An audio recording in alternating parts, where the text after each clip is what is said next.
Secular பரவலர்களுக்கு வணக்கம். நான் உங்கள் பரத் பேசிட்டு இருக்கிறேன். இந்தியா முழுவதும் நீட் அப்படின்ற ஒரு எக்ஸாமுக்காக மாணவர்கள் போராட்டம் பண்றாங்க. அதை எதிர்த்து போராட்டம் பண்ணிட்டு இருக்காங்க.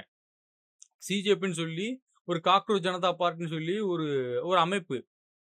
முற்று முழுவதுமா யங்ஸ்டர்ஸ உள்ள வச்சிருக்கக்கூடிய ஒரு அமைப்பு. மாற்று கட்சியிலிருந்து யாரையும் உள்வாங்கிக்கிட்டு அவங்க இயக்கம் ஆரம்பிக்கல. வெளிநாடுகள்ல இருந்து எந்த ஒரு ஃபண்டும் வாங்கிக்கிட்டு அவங்க அந்த இயக்கம் ஆரம்பிக்கல. ஜஸ்ட் இளைஞர்கள ஒண்ணு சேர்த்து அவங்க இன்னைக்கு நீட் எதிர்ப்புக்காக இந்தியா முழுவதும் போராட்டம் பண்ணிட்டு இருக்காங்க. டெல்லியில ஆரம்பிக்கப்பட்ட போராட்டம். அந்த போராட்டத்துக்கு ஆதரவு தெரிவிச்சு, சோனம் சொல்லி ஒரு விஞ்ஞானி வந்து உட்கார்றாரு. உண்ணாவிரதம் இருக்கிறாரு. அவர வலுக்கட்டாயமா கைது செய்யுது இந்த மோடியோடைய காவல்துறை. கைது பண்ணிட்டாங்க. அதுக்கப்புறம் போராட்டம் தீவிரமடையுது. நெறைய யங்ஸ்டர்ஸ் உள்ள போறாங்க. போராட்டம் பண்றாங்க. 3 கோரிக்கை மட்டும் வைக்கிறாங்க. என்னன்னு? சம்பந்தப்பட்ட அந்த கல்வித்துறை அமைச்சர் ரிசைன் பண்ணிட்டு போகணும். இறந்து போன ஒவ்வொரு உயிருக்கும் ரூ. 1,00,00,000 நீங்க குடுக்கணும். 3வது சோனம கைது பண்ணீங்கல்ல, அவர நீங்க ரிலீஸ் பண்ணணும் அப்படின்னு 3 கோரிக்கை தான் வைக்கிறாங்க. இந்த 3 கோரிக்கை நாங்க நிறைவேத்த மாட்டோம்னு சொல்லி மத்திய அரசாங்கம், ஒன்றிய பாஜக, பாசிச பாஜக, ஆர்எஸ்எஸ்னுடைய பாஜக, கொடுங்கோல் ஆட்சி பாஜக, அவங்க மாணவர்கள தடியடி நடத்தி, பொண்ணுங்கள மப்டியில வந்த காவல்துறையா இல்ல யாருன்னே தெரியல. அவன்லாம் பொண்ணுங்கள அபியூஸ் பண்றான். ஒரு பொண்ணு வந்து அழுதுட்டே சொல்றா, இந்த மாரி என்னுடைய பிரைவேட் பார்ட்ஸ்ல இந்த மாரி கை வச்சு ரொம்ப அபியூஸ் பண்ணிட்டாங்க அப்படின்னு அழுதுட்டே அந்த பொண்ணு சொல்றா. அந்த டெல்லியே வந்து ரத்த வெள்ளத்துல மிதக்குது. அந்த போராட்டத்துக்கு ஆதரவு தெரிவிச்சு பஞ்சாப்ல இருக்கக்கூடிய சிங்கங்கள்லாம் உள்ள வராங்க. ஆடு மாடெல்லாம் மேய்ச்சிட்டு உள்ள வராங்க. கையில அவங்களுடைய ஆயுதத்தெல்லாம் எடுத்துட்டு உள்ள வராங்க. அந்த மாணவர்களுக்கு ஆதரவா வந்து நிக்கிறாங்க. ஆனா, இங்க இருக்கக்கூடிய இந்த சங்கி பயலுகலாம் என்ன பண்றானுங்க, ஒரு அவதூறு பரப்ப ஆரம்பிச்சுட்டாங்க. சோனம் வந்து ஒரு தீவிரவாதி அப்படின்னு ஒரு அவதூறு. அடுத்து இந்த சிஜேபின்ற அமைப்பே வந்து தீவிரவாத இயக்கத்துல இயங்குது. ஆதரவு தெரிவிக்கக்கூடிய நபர்கள் எல்லாரும் தீவிரவாதின்னு பழி போடுறாய்ங்க. ஏன்டா பழி போடுறாய்ங்கன்னு எட்டி பார்த்தோம்னா, சொல்றவன்லாம் யோக்கியம் கிடையாது. சொல்றவன் யார் தெரியுமா? காந்திய கொன்ன அயோக்கிய, திருட்டு, தீவிரவாதிக்கு ஆதரவு தெரிவிக்கக்கூடிய அக்மார்க் தீவிரவாதிகள். இந்தியாவுல திட்டமிட்டு மாற்று மதத்தினரை குறிவைத்து, தலித் சமுதாயத்தை குறிவைத்து ஒடுக்குமுறைய கையாள இந்த அயோக்கிய பயலுக இவனுங்க பேசுறானுங்க, நம்மலாம் தீவிரவாதியாம். அந்த போராட்டத்துக்கு ஆதரவு தெரிவிக்கிற பூரா பேரும் தீவிரவாதியாம். அது யார் சொல்றா பாரு தீவிரவாதின்னு. ம். அசிங்கமா இல்லடா உங்களுக்கெல்லாம்? சரி, இவனுங்க தான் ஒரு சீட்டு இப்படி பண்ணிட்டு இருக்கிறானுங்கன்னு சொல்லி தமிழ்நாட்டுக்குள்ள வந்தோம்னா, தமிழ்நாட்டுல சத்தியமா சொல்றேன், என் வீட்ல இவனுங்கள மாரி ஆட்கள் இருந்தாய்ங்கன்னு இந்நேரத்துல நான் ஜெயில்ல இருந்திருப்பேன். நான் ஜெயில்ல இருந்திருப்பேன். சுய அறிவு இல்ல. சொல்றதையாவது கொஞ்சமாவது புரிஞ்சுகிட்டு, கொஞ்சம் அறிவு கூட வேணாம். மனிதாபிமானம்னு ஒண்ணு இருந்ததுன்னா, டெல்லியில நடக்கக்கூடிய புரொடெஸ்ட்ல பாதிக்கப்பட்ட மக்களுக்காக, இளைஞர்களுக்காக, மாணவர்களுக்காக கொஞ்சமாவது ஃபீல் பண்ணணும். குரல் கொடுக்கணும். எதுவும் கிடையாது. நாளைக்கு ஜனநாயகம்னு சொல்லி ஒரு படம் வருதாம். மத்திய அரசாங்கம் ஜனநாயகத்தையே கொன்று குவிக்குது. இவைங்க எங்க அண்ணனுடைய லாஸ்ட் படம் ஜனநாயகன் வருது.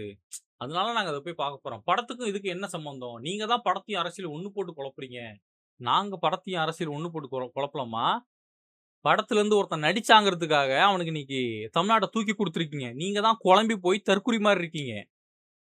இதுல சில பேரு புத்திசாலித்தனமா அதிமேதாவி மாதிரி. அவன் கேட்கறாங்க, நீ வந்து என்ன பிஜேபின்னு சொல்லிட்டீங்க. நீங்க எப்படி வந்து படத்தையும் இது ஒப்பிட்டு பேசி நீங்க வந்து ஃபால்ஸ் நியூஸ் பரப்புறீங்க. ஆமா, நாங்க ஃபால்ஸ் நியூஸ் பரப்புறோம். நீங்கலாம் அப்படியே ஒரிஜினல் நியூஸ அப்படியே ஐநா சபையில இருந்து உத்தரவு வாங்கிட்டு வந்து அக்மார்க் நியூஸ் தானே குடுக்குறீங்க. அறிவு கெட்ட தற்குறிங்களா? நீங்க பரப்புறதாண்டா ஃபேக் நியூஸ். நீங்க பாஜக எதிர்க்கிறீங்க, நீட் எதிர்க்கிறீங்கன்னா இது அருமையான வாய்ப்பு. விஜய் இப்ப சிஎம் இறங்கி வந்து, இல்லங்க எனக்கு மாணவர் தான் முக்கியம், மாணவர் போராட்டம் தான் முக்கியம், மாணவர்களுடைய எதிர்காலம் தான் முக்கியம், மாணவர்களோட வாழ்க்கை தான் முக்கியம்னு சொல்லி அவர் படத்தை ஒரு வாரம் கூட தள்ளி வச்சிருக்கலாம். இன்னும் குறைஞ்சு போக போறது இல்ல. எப்போ வந்தாலும் மார்க்கெட்ல அவர் படம் நல்லா தான் ஓட போகுதுன்னு வை. ஏன்னா இத்தனை தற்குறி இருக்கும்போது ஓட வச்சிருவீங்க. ஒரு வாரம் தள்ளி வச்சிருக்கலாம். போராட்டத்துக்கு ஆதரவு தெரிவிச்சிருக்கலாம். தமிழ்நாட்டுல போராடுறதுக்கு அனுமதி குடுத்து, அவங்களுக்கு பாதுகாப்பு குடுத்துருக்கலாம். எதுவுமே இல்ல. போராடக்கூடிய இளைஞர்கள குண்டு கொட்டா கைது பண்ணி, நேத்து ஒரு பொண்ணு போராட்டத்துல ஈடுபட்டிருந்த ஒரு பொண்ணு கதர்றா காவல்துறைய பார்த்து, "உங்களுக்கு யாரு மேம் ரைட்ஸ் குடுத்தது? என் ஸ்கர்ட்ட புடிச்சு தூக்குறீங்களே!" அப்படின்னு ஒரு பொண்ணு கதர்றா. ஒரு பொண்ணு கதர்றா. மத்தியில பாஜக பண்றதுக்கும், தமிழ்நாட்டுல நீங்க பண்றதுக்கு என்னடா வித்தியாசம்? அவன் கூட போராடுறதுக்கு ஒரு இடத்த ஒதுக்கி குடுத்து, போராட்டம் பண்ணிட்டு போங்கடான்னு விட்டான்டா. அதுக்கப்புறம் தான்டா அவன் கலவரத்த ஏற்படுத்துனான். மக்கள அடிச்சான், துன்புறுத்துனான், தாக்குனான். ஆனா நீங்கல்லாம் போராட்டம் பண்ண இடம் குடுக்க மாட்டீங்க. போராட்டம் பண்ண அனுமதி குடுக்க மாட்டீங்க. நம்ம ராஜ்மோகன் கல்வித்துறை அமைச்சரு வக்கணையா பேசுறாரு. வாய்க்கு வக்கணையா பேசுறாரு. என்னன்னு?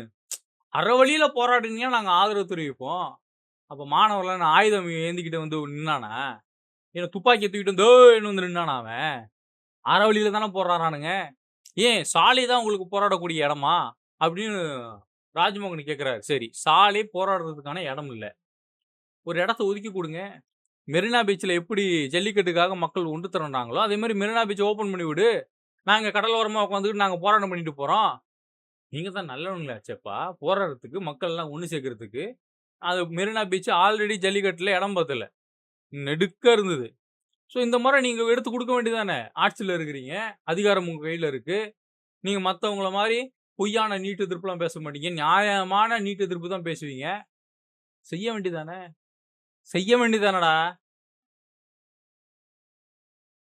நல்லா வருதுடா எனக்கு. கேவலமா வருதுடா. கேட்டுறவேன்டா. நல்லா டேஷ் டேஷ்ன்னு போட்டு வந்துருவேன்டா அப்புறம். தற்கூரி நாய்களா. இதுல பல பேரு, எங்களுக்கு எங்க அண்ணன் படம் எவ்வளவு முக்கியம் தெரியுமா? அவரு கதை எழுதி அவருக்காக இந்த மழை, வெயில்லாம் பார்க்காம அவருக்காக அது பண்ணி, இத பண்ணி ஒரு கலைஞன் அவன் கடைசி நேரத்துல அந்த படம் வெற்றி அடையும்போது அவனோட முகத்துல வர்ற சிரிப்பு இருக்கே, மயிர் இருக்கு, மொட்டை இருக்கேன்னு பேசிட்டு இருக்கிறானுங்க. சத்தியமா சொல்றேன்டா. சாவர நிலைமை வந்தா கூட பாஜகவுக்கும், தாவேகாவுக்கும் சத்தியமா நான் ஆதரவு தெரிவிக்க மாட்டேன்டா. எந்த சூழல்லயும்டா. எந்த சூழல்லயும். இவங்க 2 பேருக்கு மட்டும் நான் இனி சப்போர்ட் பண்றதா இல்ல. கொஞ்சோண்டு மதிப்பு இருந்துச்சு பாஜக மேல. கொஞ்சோண்டு இருந்தது. அது கூட இப்ப சுத்தமா இல்ல. போராட்டம் பண்ணக்கூடிய மாணவர்கள அடிச்சு விரட்டுறீங்க, அபியூஸ் பண்றீங்க, ஆணிய வச்சு அடிக்கிறீங்க. போதாத குறைக்கு இந்த சங்கி நாய்ங்கலாம் உட்காந்துக்கிட்டு தீவிரவாதியா? நாங்க தீவிரவாதியா இருந்துட்டு போறோம்ப்பா. நீங்க தான் உத்தமனாச்சே. ஃபாதர் ஆஃப் த நேஷன கொன்ன தீவிரவாதி கும்பல்றா நீங்கலாம். திருட்டு கம்நாட்டிங்களா?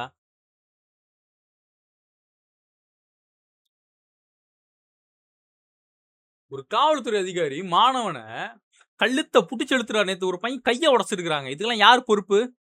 காவல்துறை டிபார்ட்மெண்ட் யார்கிட்ட இருக்கு?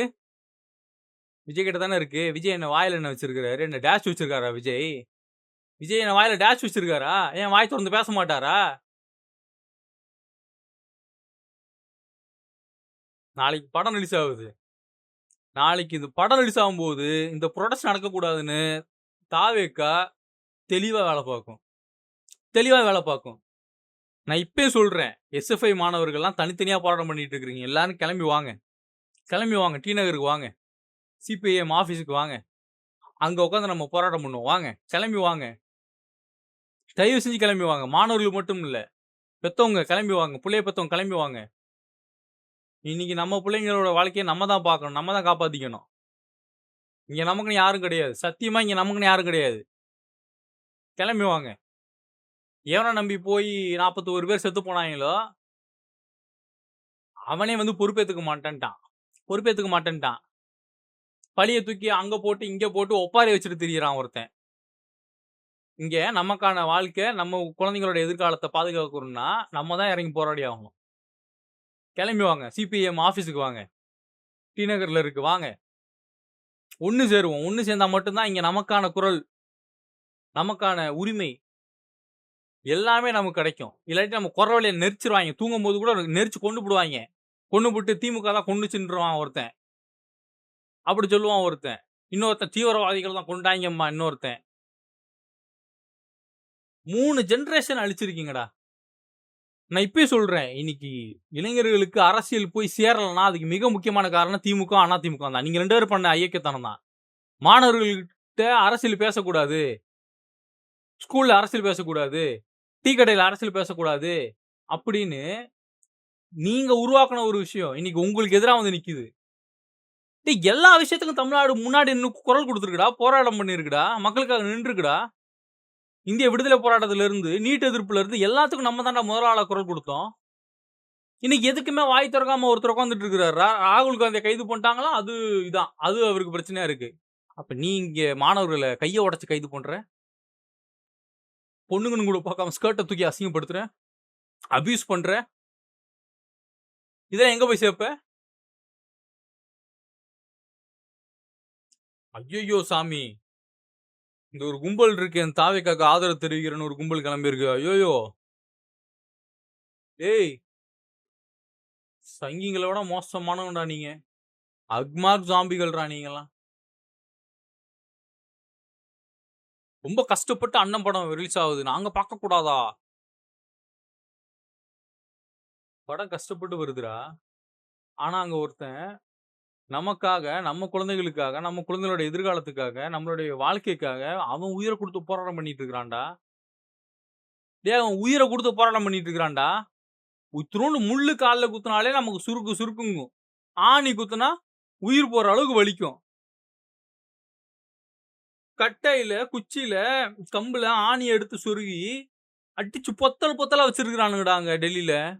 நம்மளால கிளம்பி டெல்லிக்கு போ முடியாதுடா.